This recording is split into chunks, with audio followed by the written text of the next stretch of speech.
Iglesia Noticia. COPE. Estar informado.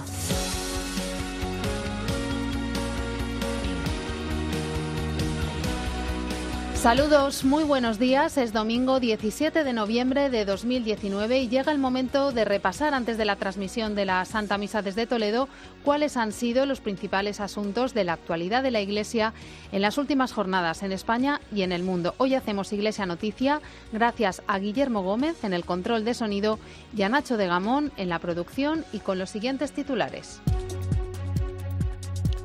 Hoy se celebra la Jornada Mundial de los Pobres bajo el lema "La esperanza de los pobres nunca se frustrará", y con ese motivo el Papa Francisco va a presidir una misa a partir de las 10.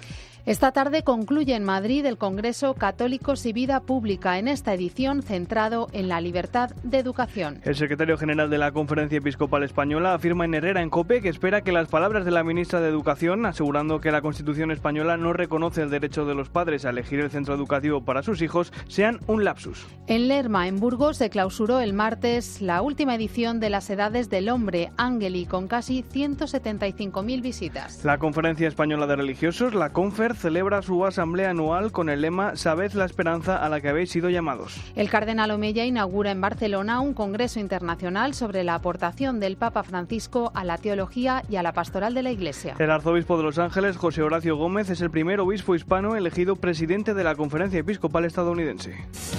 Iglesia Noticia. COPE. Estar informado.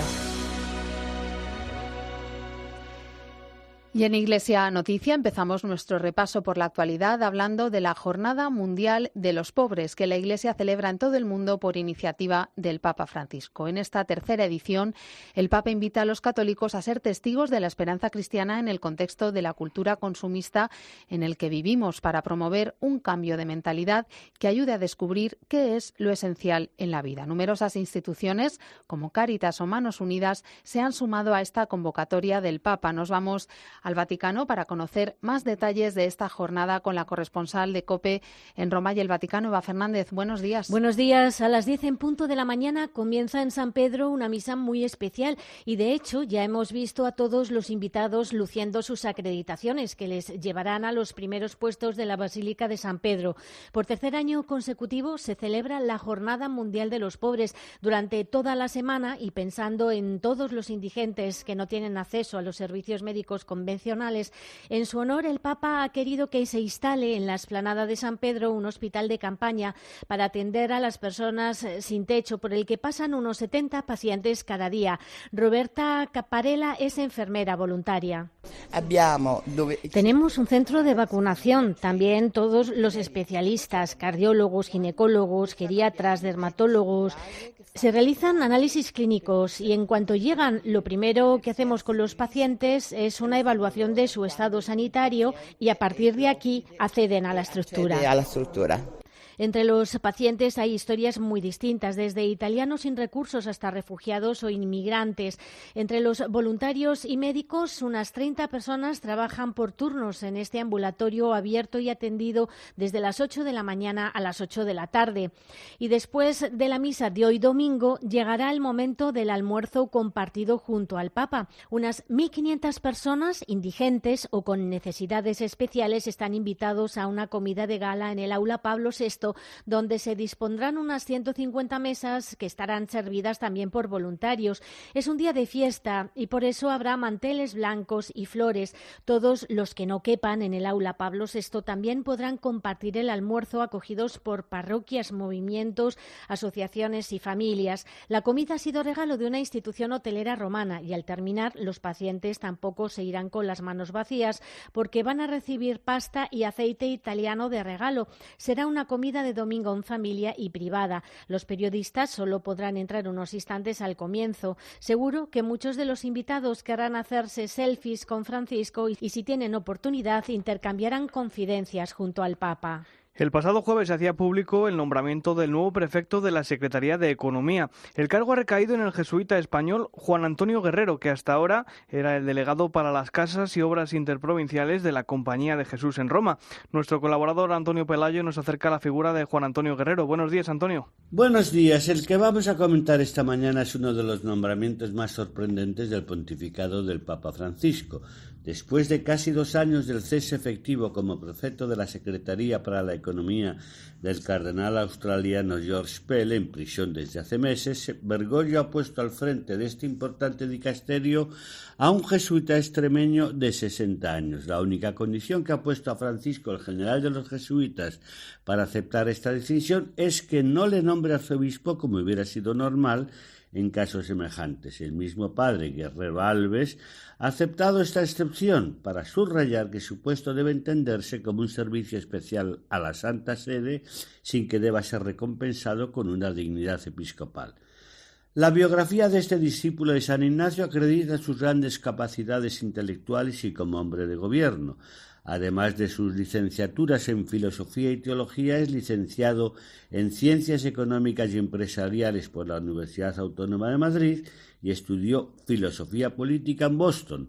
Fue provincial de Castilla en España y últimamente era consejero del general de la Compañía de Jesús y delegado para las casas y obras interprovinciales de los jesuitas en Roma. Fue también superior de la residencia jesuítica en el Pozo del Tío Raimundo, sucediendo al famoso Padre Llanos, y durante 4 años trabajó como misionero en Mozambique. En unas declaraciones a Vatican News, el padre Guerrero ha dicho: obviamente soy una persona que viene de fuera de la curia romana y que entra en un mundo nuevo. Necesitaré un tiempo de adaptación, de aprendizaje, de conocer y familiarizarme con las personas, con los procedimientos, con las relaciones con otros dicasterios, y lo haré entregándome plenamente a la tarea que se me encomienda. También subrayó que espera poder contribuir a la transparencia económica de la Santa Sede y hacer un uso eficiente de los bienes y recursos que están al servicio de la importante misión evangelizadora de la Iglesia. Desde enero, 2 españoles estarán al frente de puestos decisivos en la gestión económica de las finanzas vaticanas: Fernando Verges, como secretario del Gobernatorato que dirige la acción del Estado de la Ciudad del Vaticano, y el jesuita Guerrero en la Secretaría para la Economía. Desde Roma les ha hablado Antonio Pelayo. Muchas gracias, Antonio. En la audiencia general del miércoles, el Papa continuó con su catequesis centrada en el libro de los Hechos de los Apóstoles. Francisco se detuvo en la etapa que San Pablo pasó en Corinto, donde conoció a Aquila y Priscila, a quienes definió como modelos de una vida conyugal comprometida al servicio de toda la comunidad cristiana y de la importancia de los laicos en la transmisión de la fe. Ellos, con un corazón lleno de fe en Dios y de generosidad hacia el prójimo, le abrieron las puertas de su hogar a Pablo, testimoniando el valor cristiano de la hospitalidad. Acogieron al evangelizador y también el anuncio que él llevaba, el Evangelio de Cristo. Durante la audiencia, el Papa también pidió oraciones por la difícil situación que atraviesa Burkina Faso. Francisco recordó que el país africano vive un estado de violencia recurrente y solicitó que prevalezca el diálogo y la protección de los más débiles. Esta semana la Casina Pío V de los Jardines Vaticanos ha acogido una conferencia internacional sobre la protección digital de la dignidad de los menores. Por allí han pasado líderes religiosos de diferentes confesiones, autoridades civiles de todo el mundo y también ejecutivos de grandes compañías tecnológicas que han reflexionado sobre este asunto. Cuéntanos más, Eva. En su intervención ante este importante congreso al que han asistido líderes religiosos mundiales como el gran imán de la Universidad de Al-Azhar, Ahmed Al-Tayeb, referente espiritual de 1.100 millones de musulmanes suníes, y representantes de las grandes compañías digitales como Google, Apple, Amazon o Microsoft, el Papa ha reconocido que la Iglesia ha vivido en su propio cuerpo experiencias dramáticas sobre el abuso de menores, por lo que ha urgido a las grandes plataformas digitales a que no permitan que sean usadas para organizar, encargar y participar en abusos de menores a distancia. La causa de la protección de los menores en el mundo digital debe ponerse en marcha todos unidos, como testimonio del amor de Dios por cada persona, en particular por las más pequeñas e indefensas. De esta forma conseguiremos centrar la atención en todas las partes del mundo y en todas las concepciones religiosas la necesidad de proteger y ser responsables con los menores.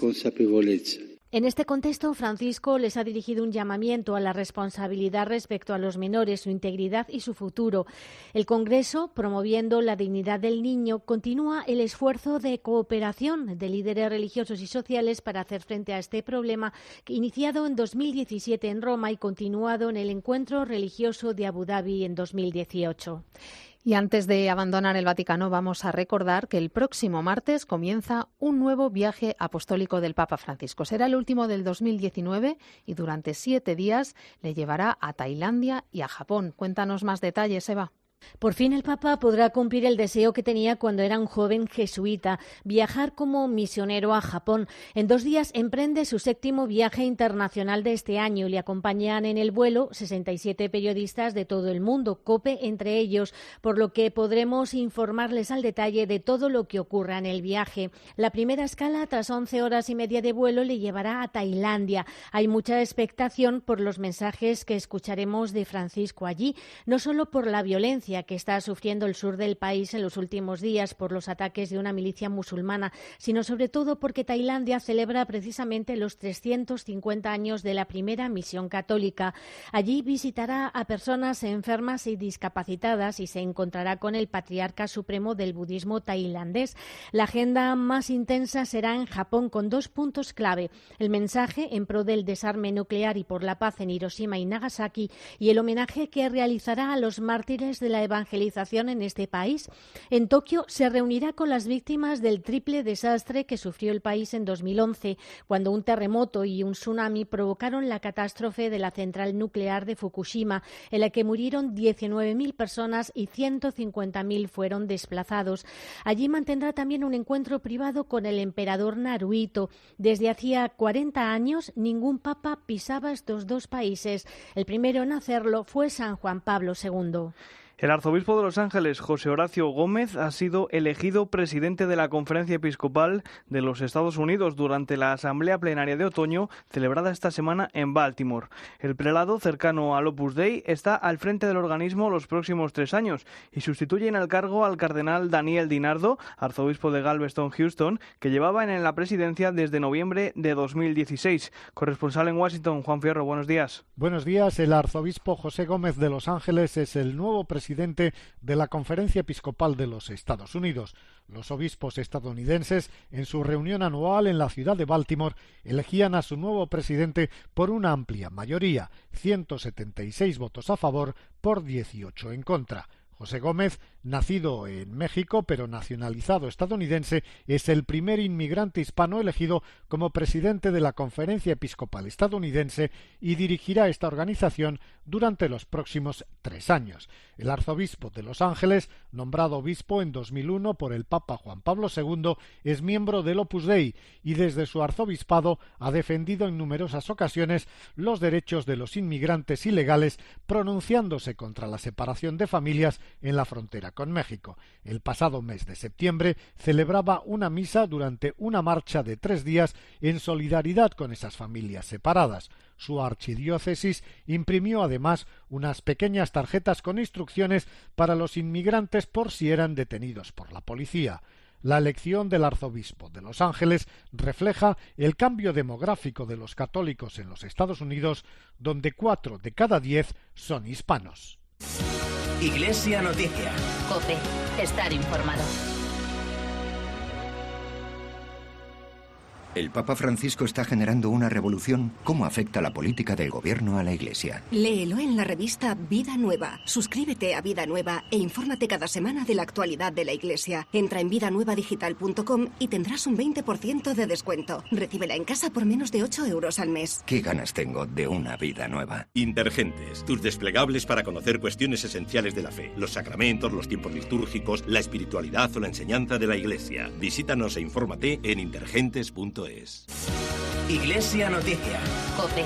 Estar informado. Y en Iglesia Noticia comenzamos ahora el repaso a la actualidad de la Iglesia en España. Y lo hacemos hablando del Congreso de Escuelas Católicas, que comenzó rodeado de polémica a causa de las declaraciones que hizo en la apertura la ministra de Educación en funciones, Isabel Celaá, quien defendió la libertad de enseñanza, pero desvinculada del derecho de los padres a elegir el tipo de educación que desean para sus hijos. Del concepto de libertad de enseñanza deben ser expulsados algunos contenidos que determinados autores han pretendido incluir. De ninguna manera puede decirse que el derecho de los padres a escoger una enseñanza religiosa o a elegir centro educativo podrían ser parte de la libertad de enseñanza.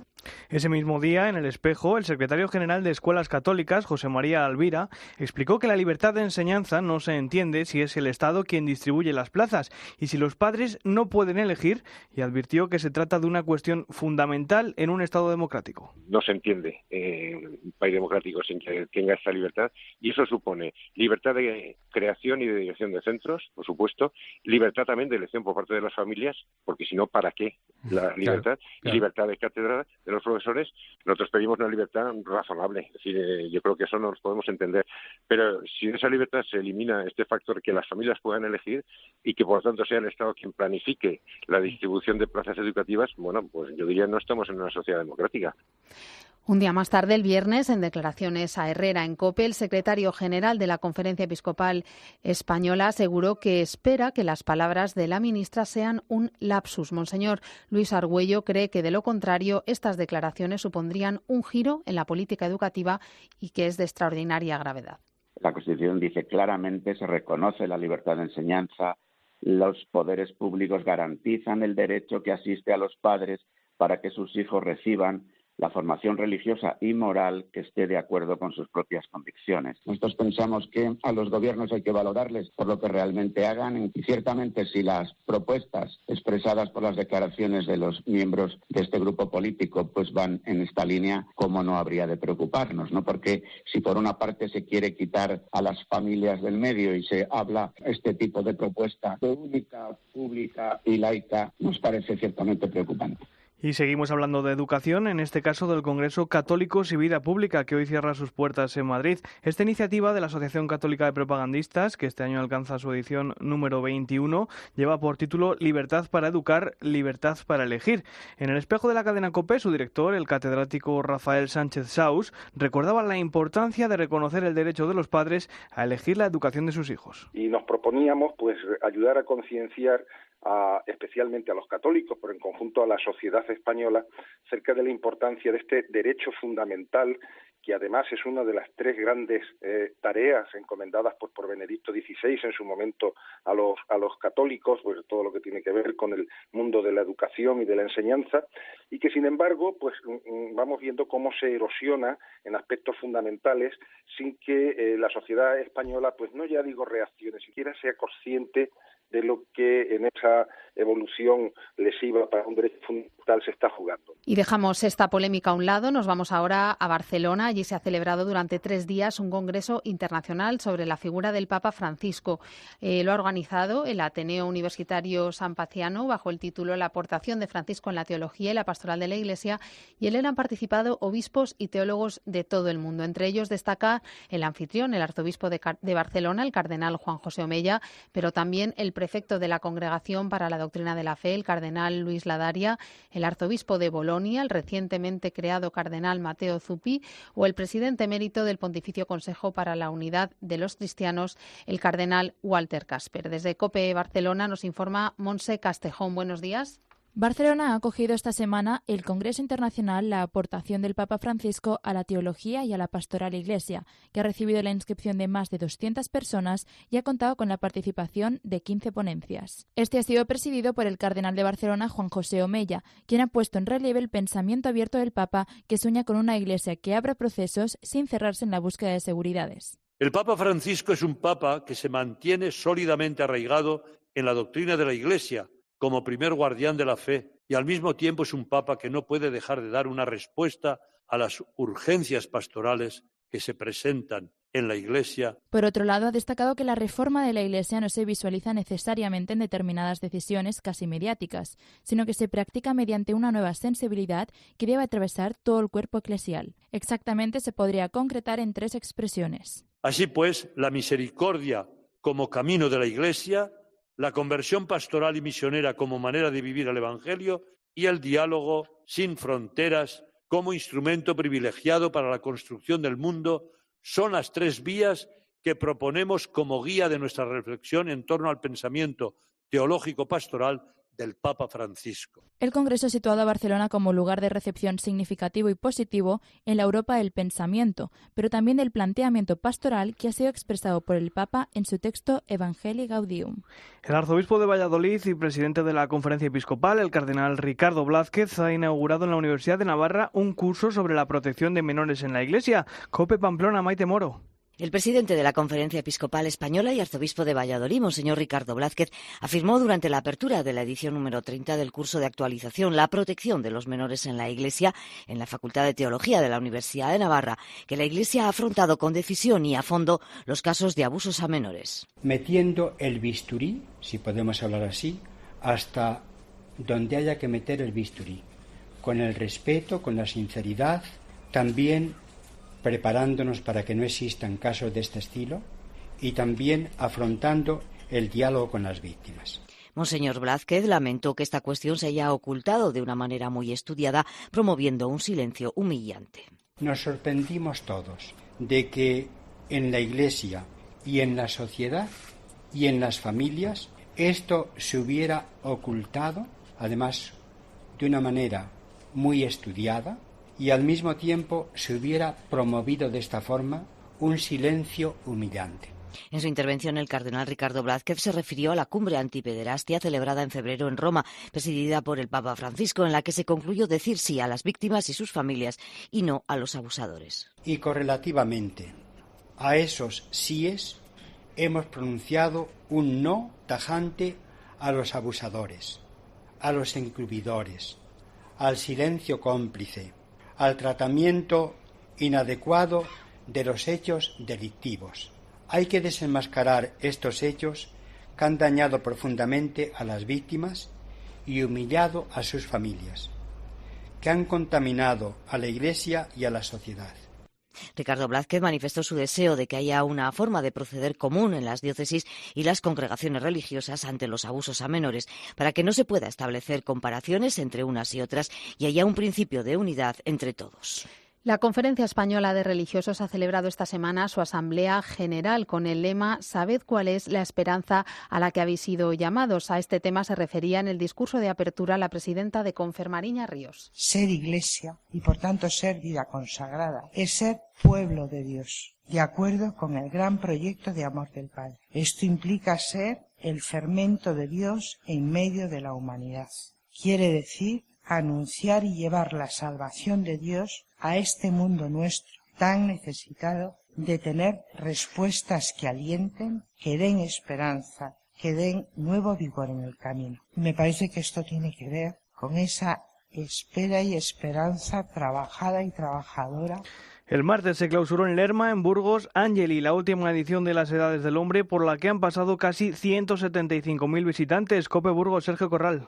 El proyecto de las Edades del Hombre Angeli en la comarca burgalesa de la Arlanza ha cerrado sus puertas con un balance de 300.000 visitas, entre las iniciativas culturales de Lerma con la propia exposición y las de Covarrubias y Santo Domingo de Silos. Del total, 174.200 han visitado la propia exposición, que se ha podido ver en Lerma desde que el pasado mes de abril fuera inaugurada por la reina doña Leticia. En la clausura, el presidente de la Fundación Edades del Hombre, monseñor Gil Tamayo, destacaba el legado de fe y cultura que supone.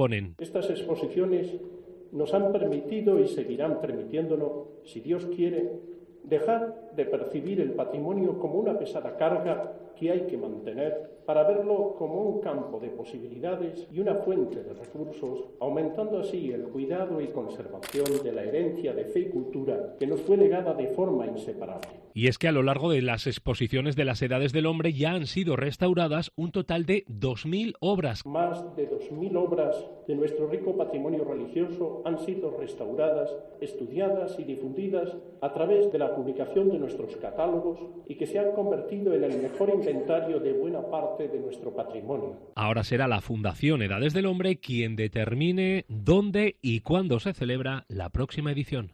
El Cabildo de la Catedral de Córdoba ha presentado su portal de transparencia en el que se detallan las cuentas de esta institución. COPE Córdoba, Inmaculada Cabello de Alba, buenos días. Buenos días. El Cabildo de Córdoba ha lanzado esta semana el portal de transparencia en el que detallan las cuentas de la institución capitular, así como las actividades que se realizan y los convenios que tienen suscritos con diferentes instituciones públicas y privadas, declarando que durante el año 2018 ha ingresado casi 16,5 millones de euros, la mayor parte gracias a los visitantes de la mezquita catedral, en concreto el 96% de las actividades. En cuanto a los gastos, el año pasado fueron de 12.383.144 euros, con lo que el Cabildo tuvo un superávit en el ejercicio pasado de más de 4 millones de euros que se han destinado al Fondo de Reserva o capacidad de financiación de la institución. José Juan Jiménez Güeto es portavoz del Cabildo de Córdoba. No pudimos realizar todas las obras que nos hubieran gustado en la mezquita catedral y nos ha llevado pues a tener una superávit, podríamos decir, por cerca casi de 4 millones, ¿no? Nosotros destinamos a fondo de reserva capacidad de financiación para poder realizar muchas obras que tenemos pendientes que están sujetas a las autorizaciones administrativas. Por otro lado, el pasado año el Cabildo destinó 2.101.000 euros a labor caritativa y a obras de conservación y mantenimiento de la mezquita catedral se dedicaron 1.783.000 euros. En total, ambas partidas supusieron más del 30% de los gastos del 2018. A pesar de tratarse de una zona de conflicto, Jordania es un ejemplo de respeto a la libertad religiosa y también de convivencia entre diversas religiones. Enviado especial a Jordania, Faustino Catalina, buenos días. Buenos días. Aquí en Jordania hemos conocido a Miguel Pérez, un sacerdote murciano que lleva 3 años trabajando en Fojáis, unos kilómetros al norte de Amán, en la parroquia del Sagrado Corazón de María, una de las 37 parroquias que existen actualmente en Jordania. Tienen un colegio con más de 1 millar de alumnos, con una gran participación de los jóvenes. Estamos en la zona de Fojáis, tenemos un parvulitos, colegio e instituto, hasta la selectividad. Y así la mayoría de las parroquias tienen una escuela. De hecho, aquí la Iglesia Católica se fundó prácticamente a través de las escuelas, porque era el tiempo de los otomanos, en los que no se permitían las iglesias, pero sí se permitían las escuelas, aunque fueran católicas. Jordania es un país estable en la zona con un 92% de musulmanes y una minoría del 2% de católicos, donde se respeta la libertad religiosa. Y ahora mismo la situación es más o menos estable, pero sabemos que eso no todo el mundo está de acuerdo con esta estabilidad ni con esta paz que tienen ahora los cristianos. Aquí en Jordania, como decía, no todo el mundo le gusta esta situación. Hay mucha gente que querría que no hubiera cristianos aquí, entonces no sabemos lo que va a ser del futuro, pero por ahora tenemos esta estabilidad. María Cacupé es la superiora de las religiosas del Verbo encarnado en el santuario de Nuestra Señora de la Montaña, el único dedicado a la Virgen en Jordania, donde el 6 de mayo de 2010 la imagen que estaba custodiada bajo llave en una urna derramó 2 lágrimas de sangre que las pruebas demostraron eran de sangre humana. Esto sucedió en mayo del 2010. Justo un poco antes de que empezaran todos los problemas, la primavera árabe y todos los problemas que ha habido acá en Medio Oriente. Nosotros nos preguntábamos cuál habrá querido ser el mensaje de la Virgen, porque cuando sucede un hecho prodigioso siempre es que nos quieren pedir algo. Bueno, quizá más oración por la paz en estos lugares. Otras 4 religiosas del Verbo encarnado se preparan allí ahora para hacerse cargo en los próximos meses de un nuevo santuario en el lugar del bautismo de Jesús en los terrenos donados por Jordania al Papa Benedicto XVI hace 10 años. Su superiora será María Filie Dei. Y gracias a Dios han pensado en nuestra familia religiosa que este gran santuario sea atendido no solamente por la rama apostólica que tenemos en nuestra familia religiosa, sino también la rama contemplativa. Entonces habrá sacerdotes, monjes también, y hermanas nuestras apostólicas y contemplativas. En Anjara, en la frontera con Siria, donde viven 200 familias cristianas, 60 de ellas católicas, la vida ha cambiado en estos años con la llegada de numerosos peregrinos. Terminamos aquí el informativo Iglesia Noticia. Es el programa 1646 en este domingo 17 de noviembre. Llega ya la última hora de la actualidad en España y el mundo y después la Santa Misa. En nombre de todos los que hacemos este programa, reciban un saludo de Amparo Latre.